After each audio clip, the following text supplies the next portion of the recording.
Setelah mengalami perubahan emosi yang luar biasa, kondisi pikirannya saat ini sangat jernih, setidaknya untuk saat ini.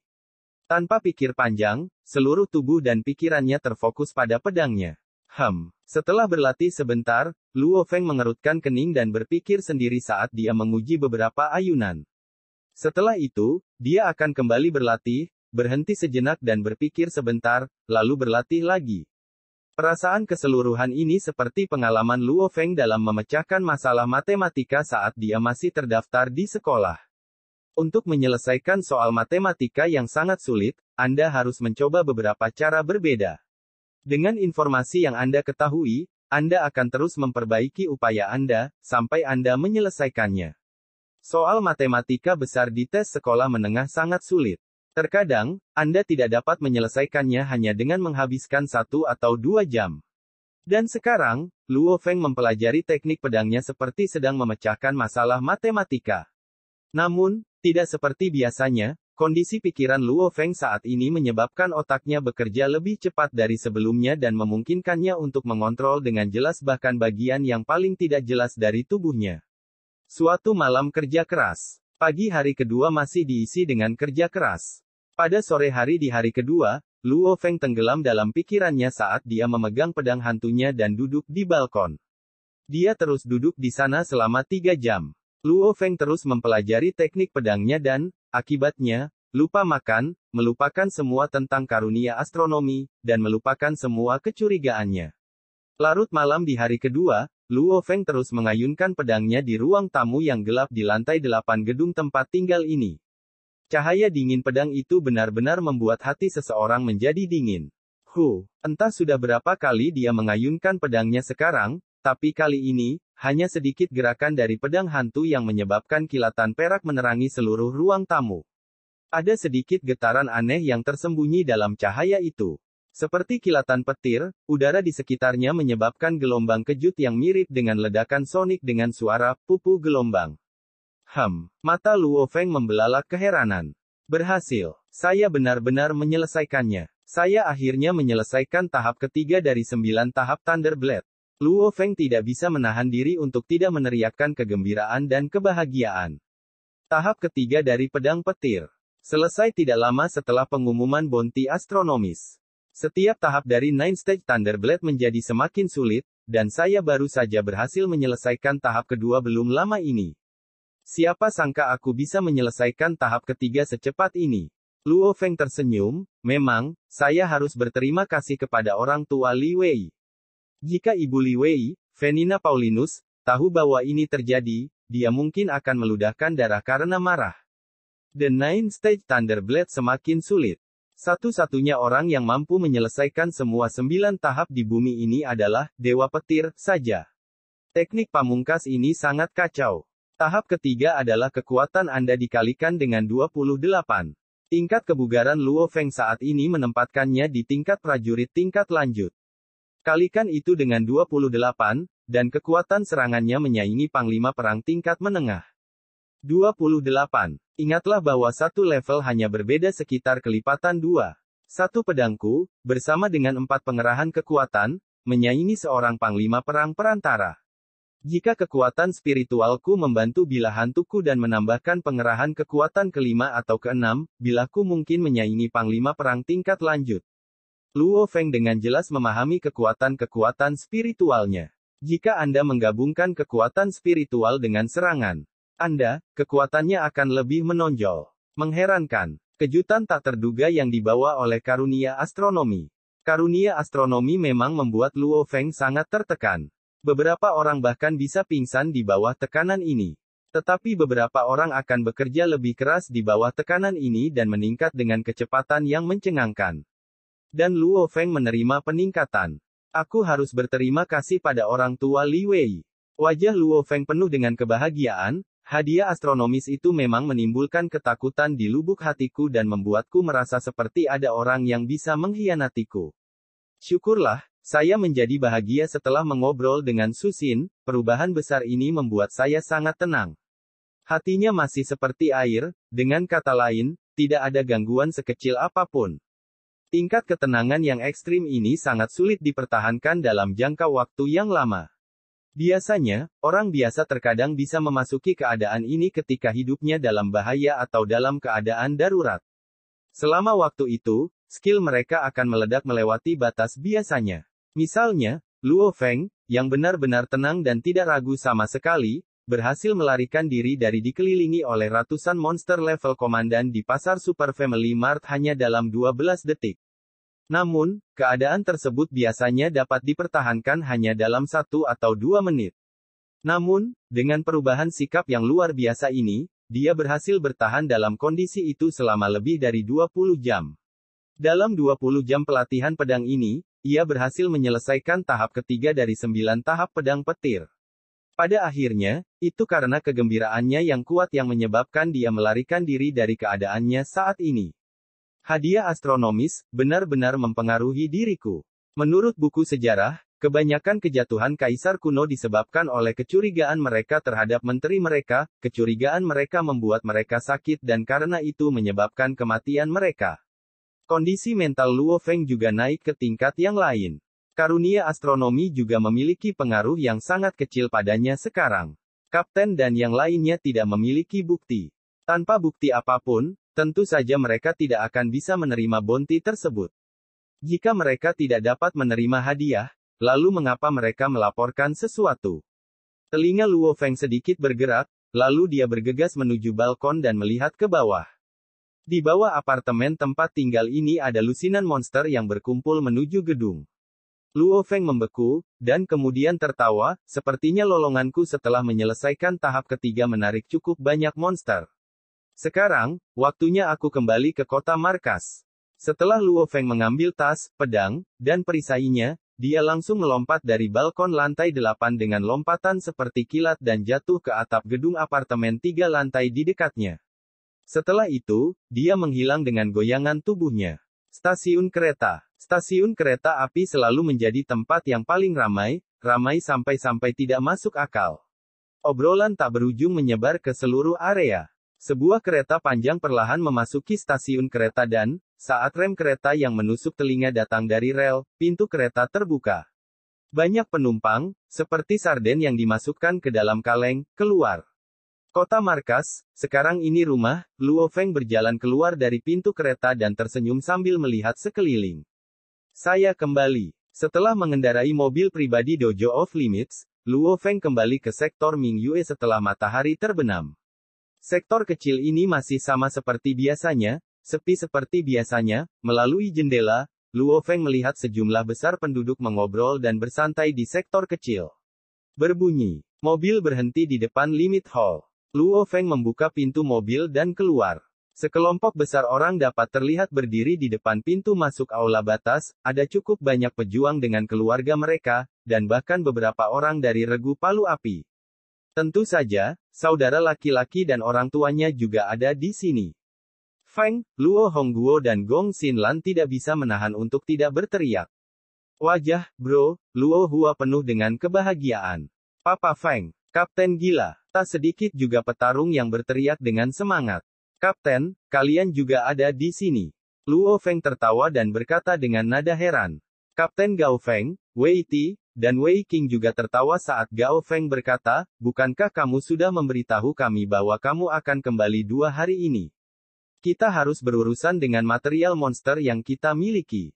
Terlebih lagi, kami sudah lama tidak bertemu Zhang, jadi kami bersaudara bisa bertemu dan mengobrol. Luo Feng tersenyum sambil mengangguk, Kapten, aku akan mengobrol dengan kalian nanti malam, aku akan kembali dulu. Baiklah, Gao Feng tersenyum sambil mengangguk dan melihat Luo Feng pergi. Dia berpikir dalam hatinya, melihat wajah dan sikap Luo Feng, sepertinya dia cukup bahagia dan santai dan sama sekali tidak ada tekanan sama sekali. Pelakunya mungkin sebenarnya bukan dia.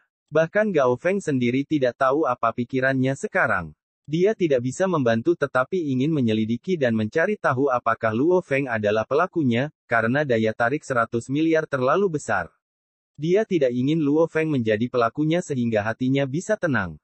Berapa banyak orang di bumi ini yang tidak hanya benar-benar bebas dari rasa khawatir, tetapi juga bahagia di bawah tekanan karunia astronomis. Setidaknya, akan sulit bagi seorang pemuda yang bahkan belum mencapai usia 20 tahun untuk melakukan hal seperti itu. Gao Feng menggelengkan kepalanya, terserah, aku tidak akan memikirkan ini lagi. Gao Feng harus mengakui, bahkan dia sedikit terlempar oleh sejumlah besar uang. Ayo pergi, kita bersaudara akan minum-minum, teriak Gao Feng. Pergilah. Haha, ayo pergi bersama. Anggota regu palu api, termasuk Zhang Ke yang cacat, berjalan ke aula batas. Hanya Luo Feng yang ada di rumahnya. Lantai 2 rumah Luo Feng. Setelah dia kembali ke rumah, Luo Feng menempatkan tas yang berisi pisau berharga, seragam pertempuran, dan telur naga ke dalam brankas pribadinya di kamarnya. Sebenarnya, bahkan jika dia meletakkannya di lantai, tidak ada yang akan mencurinya. Ini adalah sektor pejuang Dojo of Limits, tidak ada yang berani datang ke sini untuk mencuri barang. Tanpa ragu, orang tua Li Wei memiliki hak untuk menemukan para petarung di suatu daerah. Dengan jumlah petarung yang berkumpul di pinggir kota tanda pagar 003, mereka mungkin mencari lebih dari ribuan petarung. Karena saya hanya salah satu dari mereka, kemungkinan saya dicurigai rendah. Orang tua Li Wei sudah mencurigai para pembaca roh, jadi mereka mungkin melihat profil dan rekening bank pejuang yang mereka curigai. Karena itu, mulai sekarang, saya tidak bisa menyetor uang dalam jumlah besar ke rekening bank dengan nama asli saya. Saya harus memasukkan uang itu ke rekening yang tidak memerlukan nama. Saat ini, banyak bank di dunia mendukung rekening tanpa nama. Akun-akun ini tidak peduli dengan identitas orang tersebut, Anda hanya perlu menyetel beberapa kata sandi dan kemudian Anda menyetelnya. 1. Uang dalam jumlah besar tidak bisa masuk ke rekening bank saya yang sebenarnya. Kedua, sampai waktu yang tepat, identitas saya sebagai pembaca roh tidak bisa diungkapkan. 3. Aku tidak bisa memberi tahu siapapun fakta bahwa aku membunuh Li Wei. 4. Aku juga tidak bisa memberi tahu siapapun tentang telur naga dan perlengkapan perang Wargot, termasuk keluargaku. Luo Feng menjelaskan dengan jelas, bahkan tindakan sekecil apapun bisa menghancurkan segalanya. Jadi, sebelum dia memiliki kekuatan yang cukup untuk melawan Herring, pasangan Scorpion di tempat terbuka, dia pasti tidak bisa mengungkapkan apapun. Untuk petarung level Panglima Perang, memiliki ratusan juta bahkan sekitar 1 miliar tidaklah terlalu berlebihan. Tetapi jika rekening bank mereka memiliki lebih dari puluhan miliar, bagaimana mungkin Vulture, Li Yao, dan Scorpion, Venina Paulinus, tidak curiga? Ingatlah bahwa aliansi hari mengontrol lebih dari setengah ekonomi dunia. Banyak bank besar berada di bawah bendera aliansi SDM, dengan otoritas mereka dapat dengan mudah mengetahui kekayaan Luo Feng melalui jaringan perbankan global mereka. Hanya akun tanpa nama yang paling aman. Jika bahkan bank itu sendiri tidak tahu siapa yang memiliki rekening itu, jangan bicara tentang penyelidikan. Bagiku saat ini, yang paling penting adalah kekuatan. Jadi saya lebih baik pergi dan membeli beberapa tahap 9 Stage Thunderblade yang lebih maju, Luo Feng sedikit mengangguk. Saat ini, ponselnya mulai berdering. Halo, Luo Feng, apakah kamu sudah siap? Saya siap, saya datang sekarang, kata Luo Feng sambil tertawa. Kami ada di bar di Limit Hall, kemarilah. Setelah menutup telepon, Luo Feng menuju ke balai batas di dalam sektor kecil. Di bar di lantai pertama dari aula batas ada sekitar 10 petarung yang mengobrol satu sama lain. Dan orang-orang di sekitar salah satu meja tepatnya adalah anggota regu palu api. Segera, Luo Feng mulai berjalan ke arah mereka. Hei, Luo Feng, gila, kamu di sini. Semua orang di bar memberi salam. Setelah Luo Feng tersenyum saat menjawab mereka, dia duduk di meja regu palu api. Orang-orang di meja itu memang Gao Feng, Wei Ti, Wei Qing, Chen Gu, Luo Feng, dan Zhang Ke yang cacat.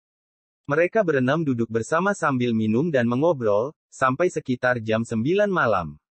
Mereka kemudian menemani Zhang Ke saat dia pergi. Hanya Luo Feng dan 4 lainnya yang tersisa di meja. Luo Feng, menurutmu apa yang harus kita lakukan dengan materi yang kita terima kali ini? Gao Feng tersenyum sambil bertanya. Saya pikir kita harus menjual semuanya untuk uang, Wei Ti tidak bisa menahan untuk tidak berteriak. Luo Feng menggelengkan kepalanya, Kapten, untuk bagianku dari material, aku bersiap untuk menjualnya ke Dojo of Limits untuk menerima beberapa poin kontribusi. Saat ini, saya hanya memiliki beberapa ratus poin yang menyedihkan, saya bahkan tidak memiliki peringkat kontribusi 1 bintang. Beberapa ratus poin ini diterima ketika dia menjual sebagian kecil bahan yang dia dapatkan dari berburu sekitar 10.000 monster level prajurit saat itu. Memang, Luo Feng masih belum memiliki peringkat kontribusi 1 bintang, mengangguk Gao Feng. Yang lain tidak bisa menahan tawa saat mereka mengangguk. Iya, dia harus mendapatkan lebih banyak poin kontribusi. Ada beberapa keuntungan yang didapat dengan memiliki jumlah poin kontribusi yang tinggi, tertawa Chen Gu sambil berkata, misalnya, Anda harus membeli manual instruksi Anda sendiri. Hanya dengan memiliki poin kontribusi yang cukup Anda dapat membeli instruksi manual dengan harga yang bagus. Dan hanya dengan pangkat Santo Anda dapat memasuki ruang pelatihan khusus Dojo of Limits. Luo Feng mengangguk. Bahkan beberapa negara besar tidak mampu membeli ruang pelatihan yang sangat mahal dan berteknologi maju itu. Hanya kekuatan raksasa seperti Dojo of Limits dan Thunder Dojo yang mampu membangun ruang pelatihan khusus seperti itu di setiap kota pusat. Namun, peringkat kontribusi Anda harus mencapai tingkat tertentu sebelum Anda dapat mengaksesnya, dan Anda hanya menerima sejumlah waktu untuk melatihnya setiap tahun. Kami akan melakukannya seperti ini. Gao Feng mengeluarkan selembar kertas, yang tercetak semua materi yang diburu regu palu api di atasnya. Daftar ini berisi apa yang kita dapatkan kali ini. Setiap bahan memiliki harga pasarnya sendiri, jadi harga dari semua bahan yang ditambahkan menjadi sekitar 2,2 miliar, Gao Feng sedikit merendahkan suaranya. Ini agak terlambat sekarang, jadi tidak banyak orang yang tersisa di bar. Yah, itu bukan masalah besar bahkan jika orang lain sengaja mendengarnya. Untuk perburuan kali ini, Luo Feng dan aku adalah kekuatan utama sementara Chen Gu, Wei Ti, dan Wei Qing mendukung. Jadi Chen Gu, Wei Ti, dan Wei Qing masing-masing mendapatkan 10%, yaitu masing-masing 220 juta. Luo Feng dan saya masing-masing mendapatkan 35%, yaitu masing-masing 770 juta. Gao Feng memandang semua orang, tidak ada yang keberatan, kan? Semua anggota regu palu api tertawa. Keberatan. Mereka biasanya menghasilkan 100 juta selama 1 atau 2 tahun. Sudah berapa lama ini Chen Gu dan yang lainnya sudah mendapatkan 220 juta? Tentu saja, itu terkait dengan fakta bahwa mereka menggunakan pengobatan genetik untuk meningkatkan keterampilan mereka. Jika skill mereka tidak meningkat, maka mereka tidak akan bisa membantu Luo Feng dan Gao Feng sama sekali di kota tanda pagar 003. Luo Feng, pilih beberapa bahan yang bernilai sekitar 770 juta. Anda memutuskan bagaimana Anda ingin menghadapinya. Gao Feng menyerahkan kertas itu dan segera berteriak ke arah bar, bawalah pena di sini. Luo Feng melihat kertas di depannya dan dengan cermat memeriksa daftar itu. Setelah pulpennya datang, Luo Feng dengan cepat memeriksa materi yang dia inginkan. Karena para pejuang sering berkomunikasi satu sama lain melalui internet dan pembeli materi selalu bersaing satu sama lain, harganya sudah jelas sejak lama. Biasanya, tidak banyak perbedaan. Luo Feng, kamu menjual materi ke Dojo of Limits untuk poin kontribusi untuk membeli instruksi manual. Tanya Gao Feng. Saya sedang bersiap untuk membeli 4 tahap pertama dari 9 tahap pedang petir, kata Luo Feng tanpa daya. Saya hanya ingin membeli tahap keempat tetapi, sayangnya, mereka tidak menjualnya satu per satu. Petik 2 titik. Ketika Anda membeli sebuah instruksi manual, Anda harus membelinya mulai dari level pertama. Sebenarnya, Luo Feng ingin membeli tahap kelima dari Nine Stage Thunder Blade juga. Namun, Anda memerlukan 2 miliar, setengah harga 1 miliar, untuk membeli 5 tahap pertama. Dan persyaratan setengah harga adalah peringkat kontribusi bintang 3, yang setara dengan 1 juta poin kontribusi. Jika Anda mengonversi uang menjadi poin kontribusi, maka setiap poin kontribusi setara dengan 100.000 dolar Cina. Artinya, Anda membutuhkan 10 miliar. Bahkan jika lebih murah untuk menjual material ke Dojo of Limits dengan imbalan poin kontribusi, Luo Feng tidak punya banyak. Jadi, untuk saat ini, dia hanya bisa membeli 4 tahap pertama. 4 tahap pertama dari Nine Stage Thunder Blade berharga 500 juta, setengah harga 250 juta. Persyaratan setengah harga adalah, peringkat kontribusi bintang 2, yang hanya 100.000 poin kontribusi. Membeli gulungan instruksi benar-benar merupakan penyerap uang yang sangat besar. Wei Qing tidak bisa membantu selain menganggukkan kepalanya ke samping. Aliansi Hari menjual instruksi manual dengan harga yang jauh lebih murah dibandingkan dengan harga penuh Dojo of Limits. Namun, itu juga jauh lebih mahal daripada setengah harga Dojo of Limits. Aku tahu, full price dari 4 stage pertama 9 stage Thunderblade di Dojo of Limits adalah 500 juta setengah harga 250 juta. Dan di aliansi SDM, meskipun tidak ada persyaratan peringkat kontribusi, biayanya tetap 400 juta. Luo Feng menggelengkan kepalanya tanpa daya. Setengah harga yang ditawarkan Dojo of Limits jelas merupakan pilihan yang paling menarik. Sayangnya, persyaratan setengah harga itu juga sangat tinggi. Saya sudah menghitung bahwa menjual material monster ke Dojo of Limits lebih hemat biaya. Hari kedua, pasukan pemadam kebakaran langsung pergi ke pasar aliansi Hari Kota Pusat Jiangnan. Pertama, Kapten Gao Feng, Wei Ti, Wei Qing, dan Chen Gu pergi untuk mengambil materi yang disimpan di brankas besar. Setelah itu, Luo Feng menerima materi yang dia pilih sebelumnya. Lapisan demi lapisan di dalam tas dibuka. Hanya sampai dibentangkan hingga ketinggian 1,2 meter barulah bisa memuat semua bahan. Gao Feng, Wei Ti, Wei Qing, dan Chen Gu menjual semua materi mereka ke aliansi Hari. Setelah tawar-menawar sedikit, mereka mendapatkan sedikit lebih banyak dari yang mereka kira. Gao Feng memperoleh 780 juta sementara Wei Ti, Wei Qing, dan Chen Gu mendapat sedikit lebih dari 220 juta. Pergi, menuju ke Limit Hall. Aula Batas adalah markas besar dojo batas di kota markas Jiangnan, tetapi Luo Feng jarang mengunjungi tempat ini. Gao Feng, meriam api besar. Gila. Setelah memasuki lantai pertama Aula Batas, beberapa petarung mengenali kelompok Luo Feng dan dengan penuh semangat memberi salam. Luo Feng dan yang lainnya juga tersenyum saat mereka mengobrol, kebanyakan dari mereka saling mengenali saat mereka beristirahat di pangkalan pemasok. Dan sampai sekarang, Luo Feng cukup terkenal. Di bawah arahan seorang wanita yang mengenakan setelan biru, Luo Feng dan yang lainnya naik lift dan tiba di lantai 23. Ding! Pintu lift terbuka. Tolong ikuti saya, wanita yang mengenakan setelan biru itu tersenyum saat dia membawa Luo Feng dan yang lainnya ke sebuah kantor. Ada seorang wanita parubaya duduk di kantor ini. Pasukan palu api, selamat datang, wanita parubaya itu tersenyum sambil berkata, nama saya Luo Yunqin. Aku kenal dengan manajer Luo, tersenyum Luo Feng sambil berkata, manajer Luo, kami membawakanmu beberapa materi kali ini, lihatlah, setelah mengatakan itu, dia meletakkan tas raksasanya di lantai dan melepaskan talinya. Seketika, sejumlah besar material dituangkan ke mesin logam di samping. Mata Luo Yunqin berkedip dan dia segera mengeluarkan brankasnya. Setelah membukanya, dia mengeluarkan alat. Bip bip bip bip gelombang.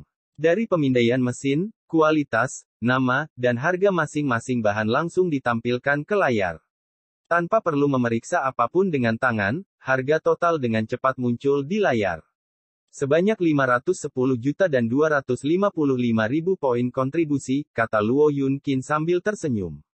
Luo Feng sedikit mengangguk. Jika Anda menjual kumpulan material ini ke aliansi Hari, Anda mungkin akan mendapatkan sekitar 770 juta.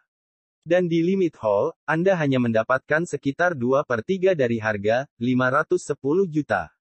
Meskipun Anda kehilangan 260 juta, Anda mendapatkan 255 ribu poin kontribusi sebagai gantinya. Jika Anda mengandalkan donasi murni untuk mendapatkan poin kontribusi, Anda membutuhkan 2,55 miliar. Dengan kata lain, setiap 10 juta Anda kehilangan dengan menjual materi ke Limit Hall memberi Anda 10.000 poin kontribusi. Ini 10 kali lebih efisien daripada berdonasi. Jelas, Dojo of Limits berharap semua orang mendapatkan poin kontribusi dengan menjual materi mereka. Ada sedikit hukuman dalam berdonasi, karena Anda membutuhkan $100.000 hanya untuk 1 poin kontribusi. Anda yakin ingin menjualnya? Luo Yunqin tersenyum sambil menatap Luo Feng. Saya yakin, Luo Feng mengangguk. Berbeda dengan aliansi Hari, tidak ada tawar-menawar di Limit Hall. Tapi tentu saja, harga Limit Hall biasanya sangat adil dan transparan. Tambahkan 2 bahan monster komandan tingkat rendah ke dalam catatan pertempuran saya, kata Luo Feng.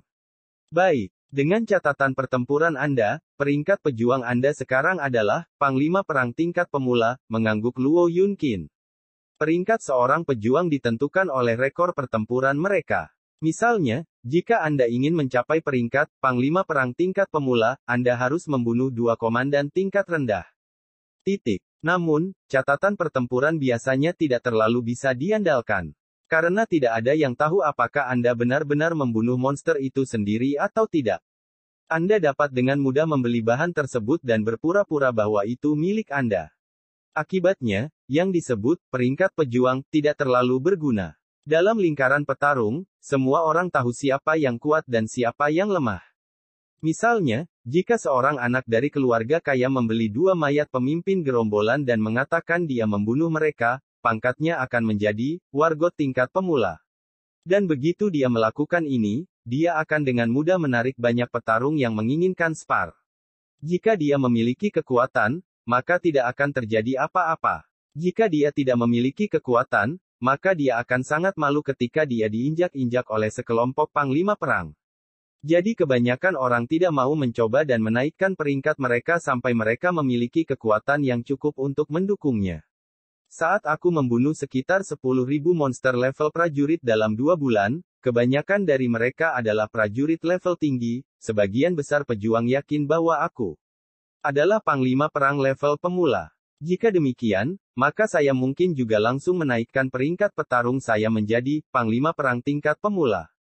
Sampai larut malam di hari yang sama. Ruang audiovisual Luo Feng. Tampilan di dinding memasuki halaman, Home of Limits. Hal paling jelas di halaman ini adalah daftar ini. Nama, Luo Feng. Jenis kelamin laki-laki. Alamat, Kota Jiangnan, Tiongkok. Nomor identifikasi petarung, 426,123.205.608.010.002.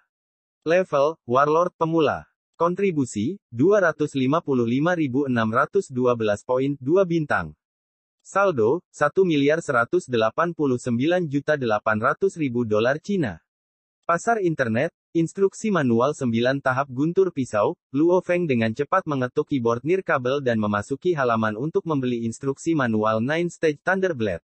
Setelah browsing sebentar, dia melihat baris pertama di atas, 9 tahap Thunderblade, ke-9 tahap 100 miliar, harga penuh 50 miliar persyaratan setengah harga, peringkat kontribusi bintang 4. Ini jumlah yang sangat besar. Bahkan lebih mahal daripada ramuan kehidupan asteris, dan membutuhkan peringkat kontribusi bintang 4. Luo Feng menggelengkan kepalanya dan dengan ringan mengetuk tombol beli untuk 4 tahap pertama. Mohon konfirmasi apakah Anda ingin membeli 4 tahap pertama dari 9 tahap pedang guntur. Anda harus membayar 250 juta dolar China. Konfirmasi. Luo Feng mengetuk. Harap verifikasi sidik jari Anda dan konfirmasi lagi. Luo Feng meletakkan jarinya pada pemindai sidik jari pada keyboard nirkabel dan menggelengkan kepalanya saat dia menghela nafas. Sayang sekali, 5 tahap pertama dari 9 Stage Thunderblade membutuhkan peringkat kontribusi bintang 3 dengan setengah harga. Karena tidak punya pilihan, dia hanya bisa membeli 4 tahap pertama. Biasanya, 9 tahap pedang petir menjadi semakin keras seiring dengan kemajuan Anda. Karena beberapa keadaan khusus, dia beruntung dapat menyelesaikan 3 tahap pertama. Tahap keempat ini mungkin akan memakan waktu yang sangat lama, kecuali jika sesuatu yang istimewa terjadi lagi. Berbunyi. Sidik jari dikonfirmasi. Pembelian berhasil. Pemotongan berhasil. Buku petunjuk untuk 4 tahap pertama dari 9 tahap pedang petir akan tiba di rumah Tuan Luo Feng dalam waktu 24 jam, layar terus menampilkan pesan. Luo Feng menghela nafas lega, sekarang aku telah membeli instruksi manual, aku harus memikirkan bagaimana aku akan menjual telur naga, seragam pertempuran, dan pedang dengan aman. Asterisk TL Note, bagi yang penasaran dan lupa, harga pasaran saat ini untuk Elixir Life adalah 30 miliar tentunya hanya ada demand dan tidak